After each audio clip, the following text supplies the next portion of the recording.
nós vamos dar sequência àquela palavra que nós começamos, que é sobre a culpa ou a falsa culpa.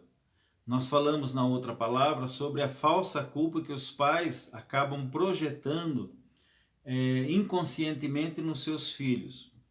E hoje nós vamos falar sobre também uma falsa culpa que as pessoas religiosas ou que a própria igreja como um todo acabam projetando nos seus membros, nos seus seguidores, nos seus frequentadores, muitas vezes inconscientemente, não tem conhecimento de que está fazendo isso.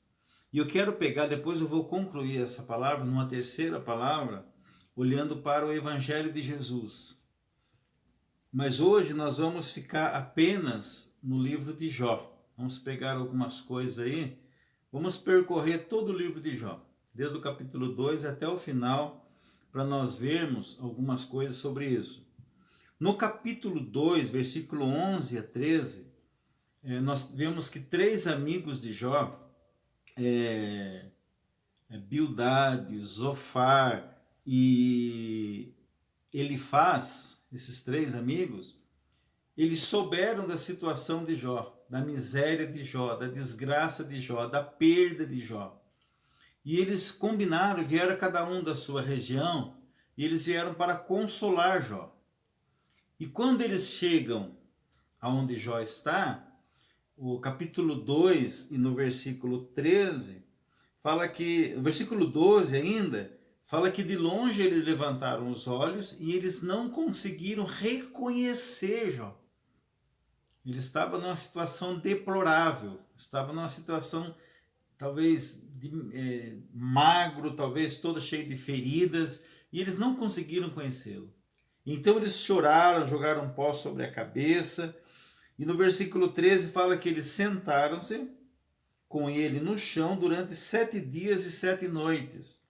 E ninguém lhe falava, ninguém lhe disse, ninguém lhe pronunciou uma só palavra, pois eles viam que a dor de Jó, o sofrimento de Jó, a desgraça de Jó era muito grande. Então esses três homens, eles fizeram uma gentileza de ficar calados durante 7 dias e 7 noites. Elifaz, Bildade e Zofar.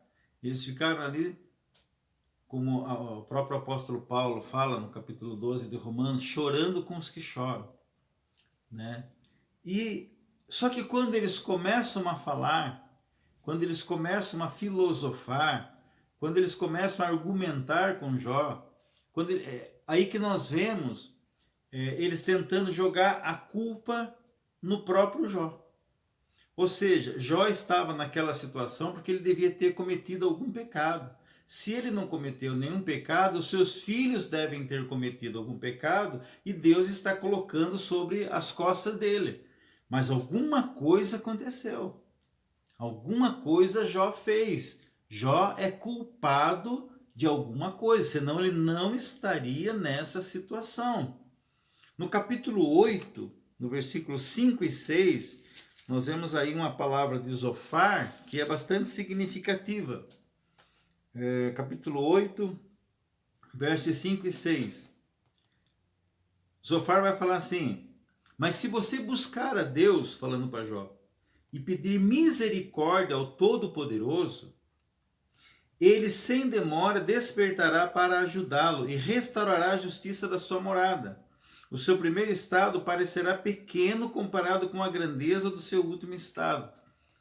Ou seja, Jó percebeu um julgamento aqui. Jó percebeu uma acusação aqui. Porque ele fala assim, se você buscar a Deus, né? Ou seja, você não busca a Deus. O que está aqui, eles estão falando exatamente o contrário. Eles estão mandando Jó fazer algo que eles estão acusando Jó de não fazer ou de não ter feito. Se você buscar a Deus, se você pedir misericórdia ao Todo-Poderoso, olha o versículo 6, se for puro, ou seja, você é impuro. Você está nessa situação por sua culpa, porque você é impuro. Se você for reto, ou seja, você não é justo, você não é reto. Nós vemos lá no capítulo 1 que o próprio Deus falou que Jó era um homem íntegro, Jó era um homem reto, Jó era um homem que se desviava do mal, mas aqui eles falam, você não é puro, você não é reto. Mas se você for puro, se você for reto, sem demora, Deus despertará para ajudá-lo e restaurará a sua morada. E aqui uma coisa que a gente ainda, infelizmente, a gente ouve muito. Fala assim, o seu primeiro estado parecerá pequeno comparado com a grandeza do seu último estado. Ou seja, você lembra quando você tinha todos aqueles camelos, você tinha todas aquelas juntas de boi, você tinha todas aquelas ovelhas, você tinha todos aqueles empregados, você tinha saúde. Aquele estado seu vai parecer pequeno comparado com a grandeza daquilo que Deus vai fazer na sua vida. No capítulo 13, vamos lá, olha o que Jó diz. Versículo 4, Jó vai falar para eles, vocês, porém, cobrem a verdade em mentira. Vocês estão encobrindo o que é verdadeiro através de mentira. Todos vocês são médicos que não valem nada. Olha que coisa interessante. Ou seja, vocês são médicos que não estão conseguindo diagnosticar a causa dos problemas. Agora o versículo 5 é mais impressionante ainda. Quem dera vocês ficassem completamente calados. Vocês poderiam passar por sábios. Ou seja, aqueles 7 dias que aqueles amigos ficaram sem pronunciar uma só palavra, trouxe mais conforto para Jó, trouxe mais benefício para Jó do que quando eles começaram a falar. Quando eles começaram a argumentar, começaram a acusá-lo de alguma coisa. Agora, ainda no capítulo 21, versículo 7, você vai ver que Jó conseguia perceber essa intenção neles. Olha o que diz o versículo 27. Eis que eu conheço. Jó conseguiu captar. Eis que eu conheço os pensamentos de vocês e os planos injustos que fazem para me prejudicar. Então, irmãos, as pessoas muitas vezes, aquelas mais bem intencionadas, aquelas mais dedicadas, aquelas mais aplicadas em tentar ajudar as pessoas através de visitação, através de ministração, são as pessoas que mais trazem prejuízo para a vida das pessoas. Testemunhos muitas vezes na igreja. Quando nós lemos lá no capítulo 8, que eles falam, se você fizer isso, se você for reto, se você for justo, se você buscar a Deus, se você pedir misericórdia, hoje você encontra a seguinte frase, a pessoa já sente culpada de estar doente, a pessoa já sente-se culpada de estar desempregada, a pessoa sente-se culpada de estar trazendo problemas para os outros, daí procura na igreja uma solução e não consegue. E quando não consegue a solução, a própria religião acusa. O problema não está na religião, o problema está na pessoa.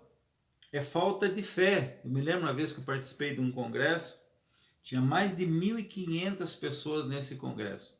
E eu levei pessoas enfermas lá, porque eu acreditava que essas pessoas poderiam ser curadas. E não foram. Ninguém foi. Tinha mais de 1.500 pessoas.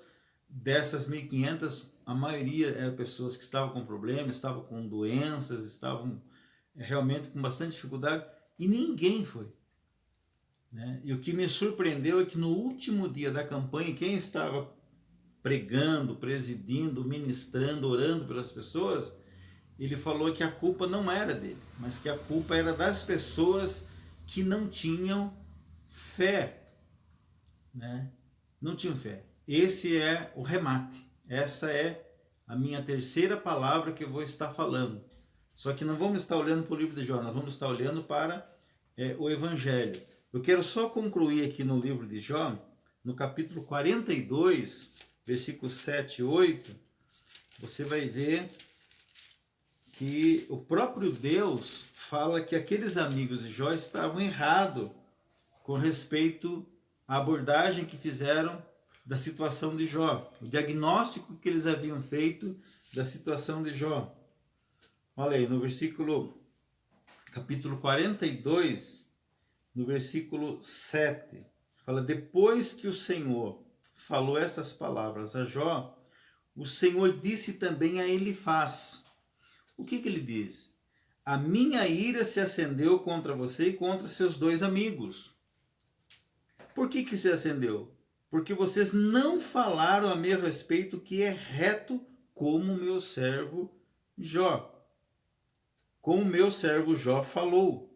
Agora, peguem 7 novilhos e 7 carneiros, vão até o meu servo Jó e ofereçam um holocausto por vocês, e eu aceitarei a intercessão dele, para que eu não vos trate segundo a falta de juízo de vocês, porque vocês não falaram a meu respeito o que é reto, como meu servo Jó falou. O problema não estava na fé de Jó. O problema não estava em Jó. Mas aqueles amigos de Jó chegaram a essa triste conclusão de que estava em Jó. Então, na minha terceira palavra, eu vou estar falando, olhando para o Evangelho, sobre essa questão da fé. Vamos estar falando sobre isso e concluindo, fechando essa palavra sobre a falsa culpa.